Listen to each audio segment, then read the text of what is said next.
This sets our intention for our practice today.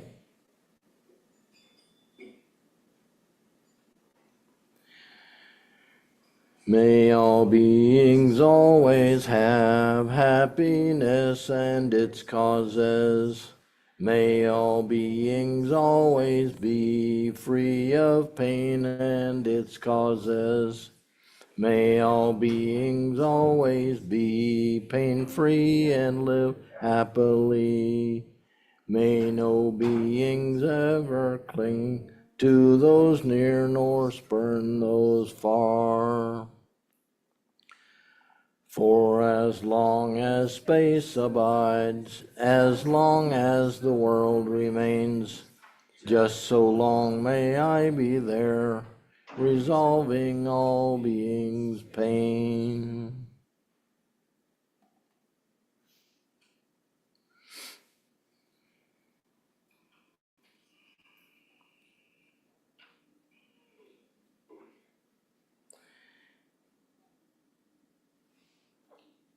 So today every Sunday we have two types of meditation that we do. One is the silent meditation, where we follow our breath, and the other is chanting the sacred syllable Hum.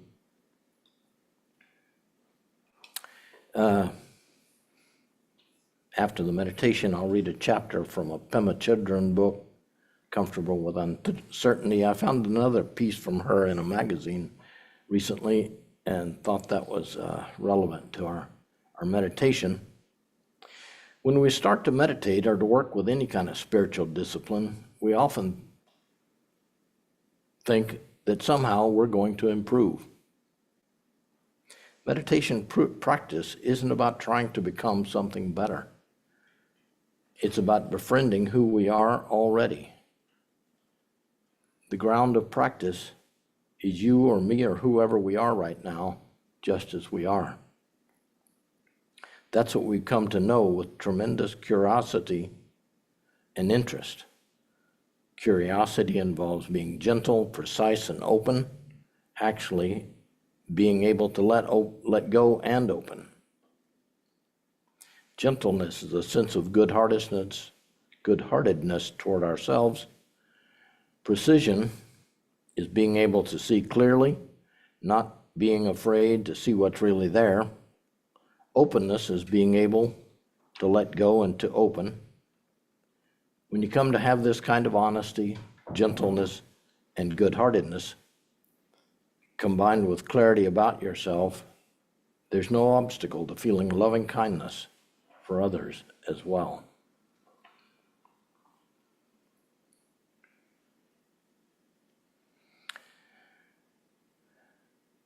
So let's sit erect, not stiff. Tuck your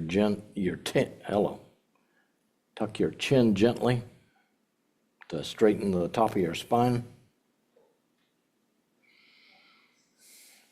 In this tradition, we meditate with our eyes open and a soft focus to facilitate staying alert and mindful in our everyday life.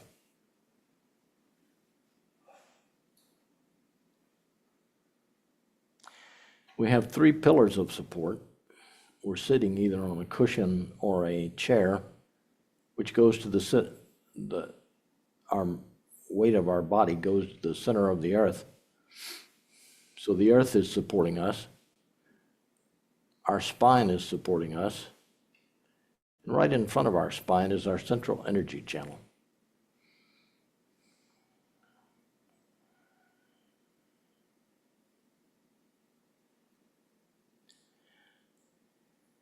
So we'll start with the silent meditation.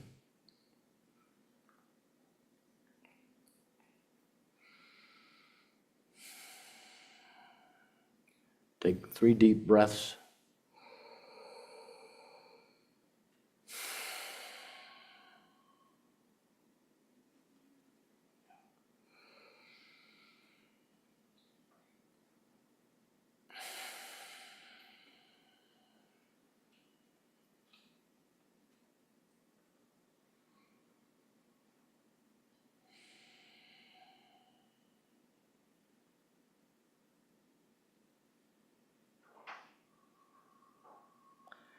And now we'll just breathe normally.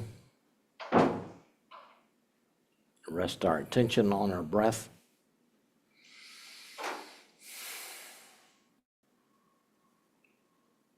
Our mind will, at some point, distract us, and we'll forget about our breath, and then we'll come back to the breath and rest our attention there.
Now we'll go back to the silent meditation, resting our attention on our breath,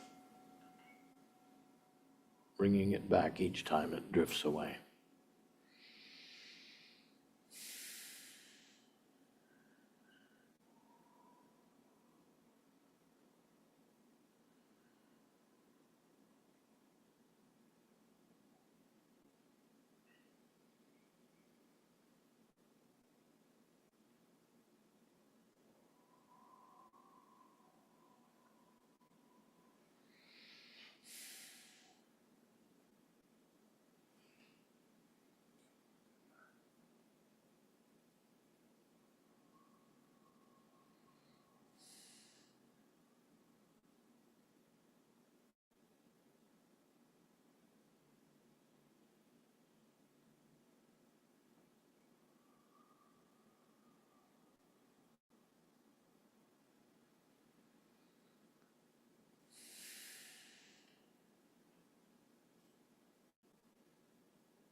Hung,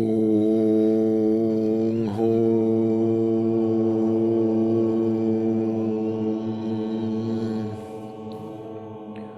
hung,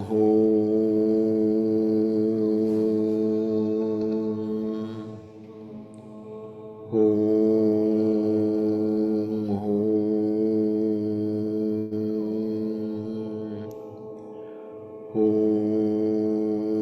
hung.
take a minute and stretch before we start the reading.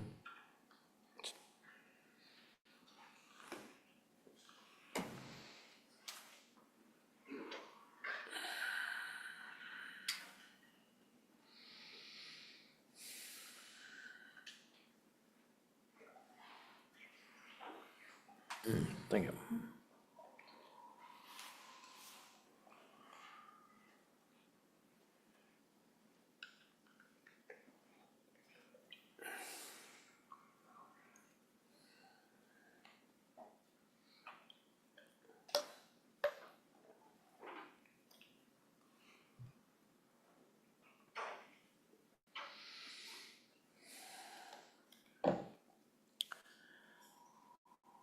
So every week we read a chapter from, they're short chapters, one page from a children's book, Comfortable with Uncertainty.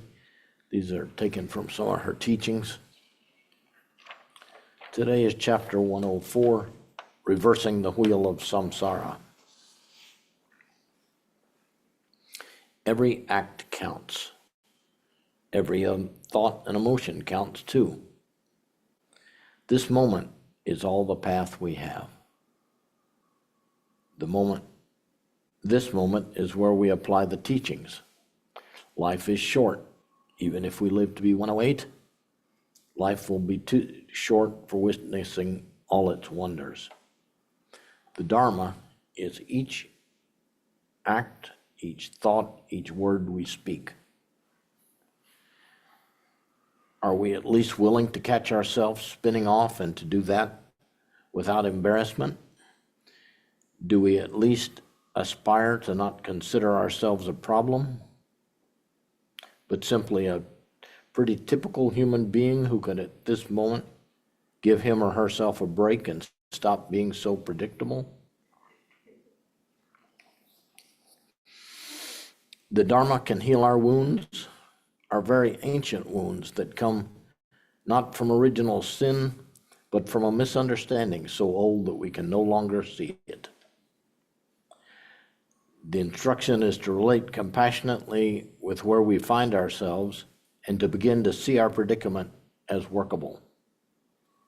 We're stuck in patterns of grasping and fixating, which cause the same thoughts and reactions to occur again and again. This is how we project our world. When we see that, even if it's only for 1 second every 3 weeks, then we naturally discover the knack of reversing the process of making things solid, the knack of stopping the claustrophobic world as we know it, of putting down our centuries of baggage and stepping into new territory. How in the world can we do this? The answer is simple. Make the Dharma personal, explore it wholeheartedly, and relax.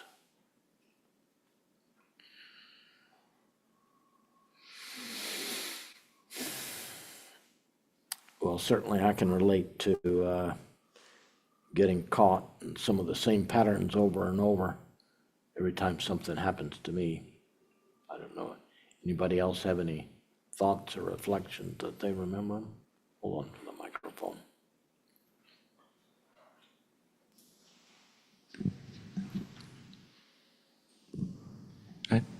I really like Pema Chodron's her self-forgiveness and self-compassion. That really, each time, like I really liked that.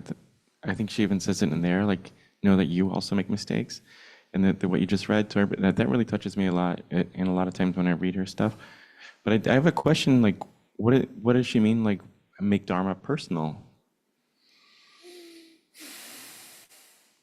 Well, we talk about the three jewels as the Buddha, the Dharma, and the Sangha.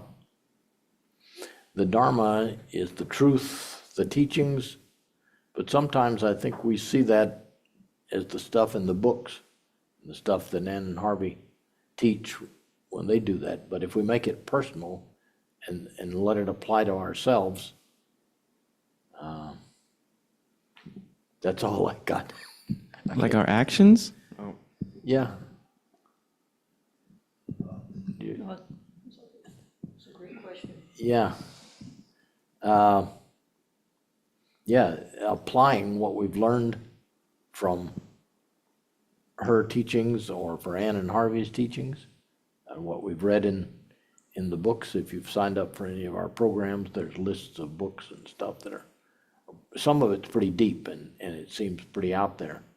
But others of it is very simple, very simply being here in this moment, because this is the only moment there is. Some of it I can say the words and some of it I understand. But yeah.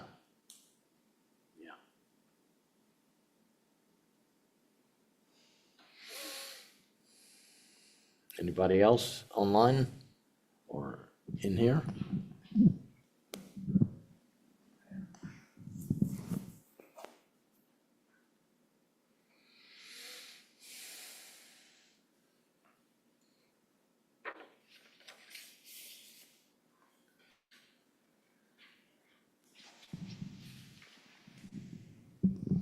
All right, let's do a, I'll say, yes. I think I make the Dharma personal when I keep it in mind throughout the day and try to make all my actions and thoughts virtuous.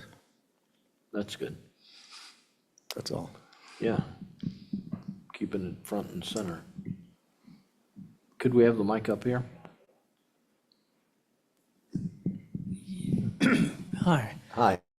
I was thinking about the Dharma, and I think you have Dharma throughout your whole life in the various stages you go through. And when you look at when you first started in your life or a career, and you may had questions about, I know in my case, I started off as, as like a student, became a teacher, a principal, superintendent, and a college professor. And each of those areas were undiscovered areas within myself. And so within those steps, up to the point where I'm a yoga teacher now, I've gone through various stages of Dharma, looking at it this way, and then had focused concentration, all along the way, and then tried to make certain I enjoyed each step all along the way and the people that I meet and interact with. Sure. So Dharma to me is, just living a happily life, enjoying each moment, thinking the best of people, and trying to do the best you can for yourself and others. Thank you.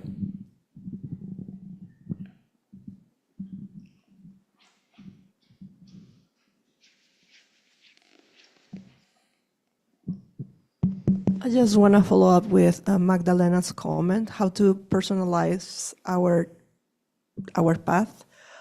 In those cycling negative patterns that I have learned after so many years that there are some things that trigger those cycles, and I try to stop and apply either a mantra or a teaching at that moment to just slow down and make it dissolved. So that's how I have personalized what I have acquired from these teachings. Thank you. Yeah, certainly we all have triggers that set us off down the road of getting distracted. The sooner we can notice the trigger, the easier it is for me to stop. Mantras are perfect for putting my mind away from. Sometimes I can just notice it and say, "Oh, that's that. There it goes again," and but sometimes my mind doesn't want to let go of it. For some reason, it enjoys going down that path.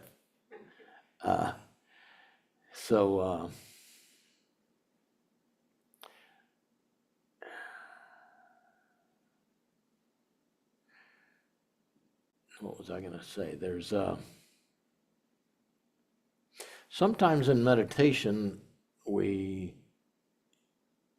we notice a thought come up, whether it's a trigger or just a thought about where I'm going when I leave here, we just acknowledge the thought as thinking, say in our mind, thinking, thinking, and go back to resting our attention on our breath. I've had other teachers that, and meditation retreats and stuff where we would identify the thought. That's anger, or that's resentment, or whatever kind of trigger some of the bad ones. And while some people might say there's anger in my mind or something like that, trying not to identify with it, this teacher asked not to say my mind, that it's the mind. There's only one mind. And if we can keep ours calm, our true nature is everybody's true nature. Our mind is everybody's mind. Our heart is everybody's heart. So the more we can stay away from the negativities, the better it is. I mean, for us as well as everybody else.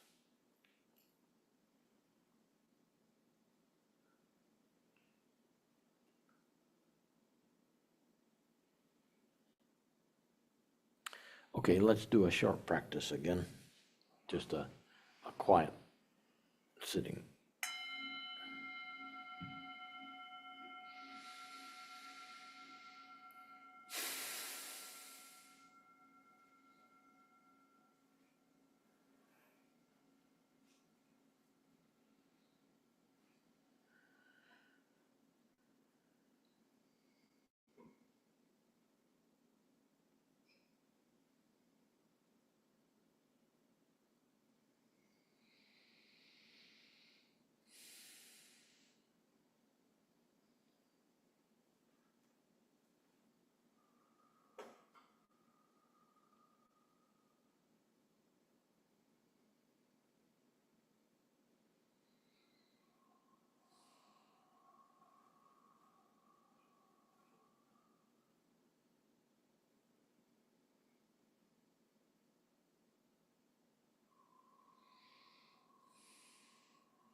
Now we'll do the dedication and the blessings.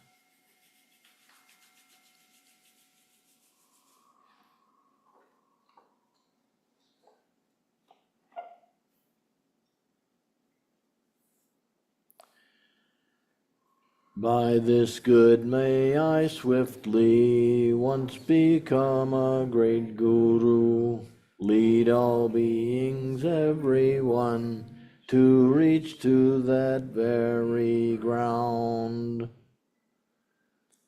With all of you in me, light this lamp of clarity. May the glow of love, wisdom, shine within us, everyone, till we all rise forth born in one enlightened mandala.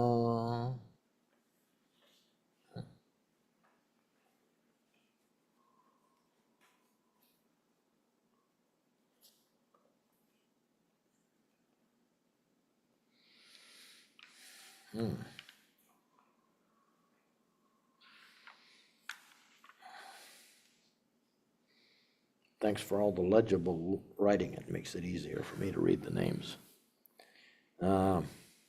So today we dedicate the merit of our practice to all sentient beings, and especially Jose, Ray Gonzalez and Bardo, Edwin, Scott, Jose, Pepe, Christian, Carlos, Monica, Danny, Ben, Andrew, Maria, Larry, Aaron, Sheila, Palestine, Iran, Thomas, Jeffrey Wilson, Emily Brooks, Norma Jean Andrews and Bardo, Iran, Alex, Faith, Ashley, Missy, Cliff, Lynn, Alice, Elizabeth, Catherine, Gaza, Declan's Healing, World Peace,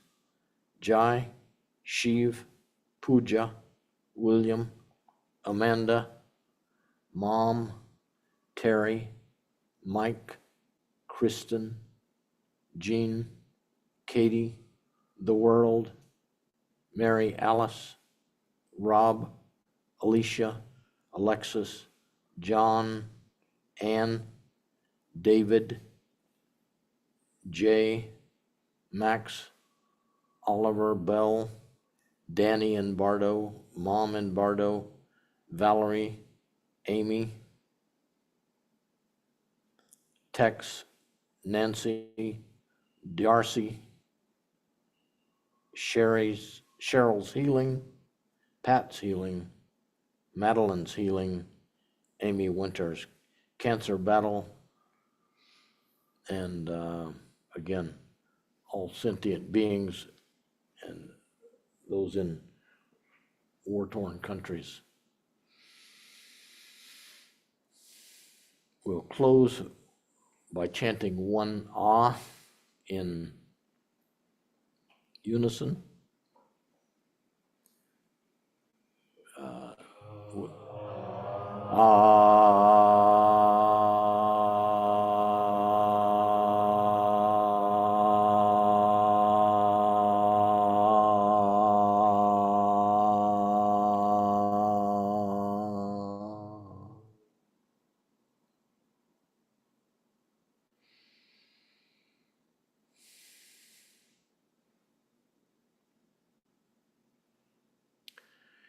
Okay, I forgot to mention earlier a little piece about Dawn Mountain.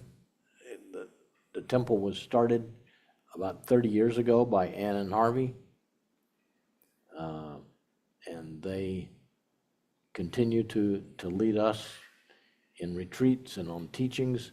The first and third Sunday of every month is a teaching after the meditation.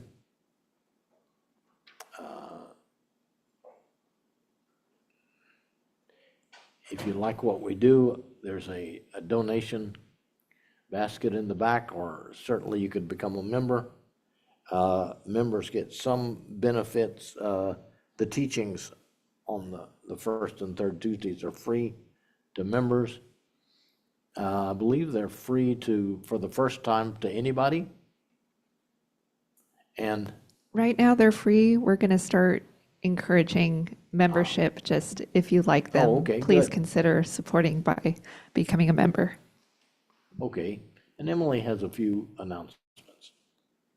Yeah, for those of you in person today, you may have gotten to participate in our first yoga class. Thank you, William, for being here, and thank you for leading the class. It was really, really wonderful. If you just came in for meditation, consider coming an hour early for the yoga. Next Saturday, we're going to be at the Pride Festival. We have some great volunteers who are helping to run a table for us, to give away free things, which is my favorite thing to do, and to meet and greet people. So if you're at the festival, please stop by the table and say hi. The first and third Sunday teachings are continuing through the summer, and July 6th is going to be the first Sunday, and we'll have a free lunch that day too, and I'm cooking this time. So And then we have a new Zochin Cycles retreat coming in September. That information will be out soon. Thank you. The next teaching is, I think, July 6th. Yeah, we've already had the first and third Sunday. This is the fourth Sunday. There's no meal today. I suspect there's some snacks. So we invite you to stay for social hour and snacks and tea and cold water, whatever we have here. Thanks for coming.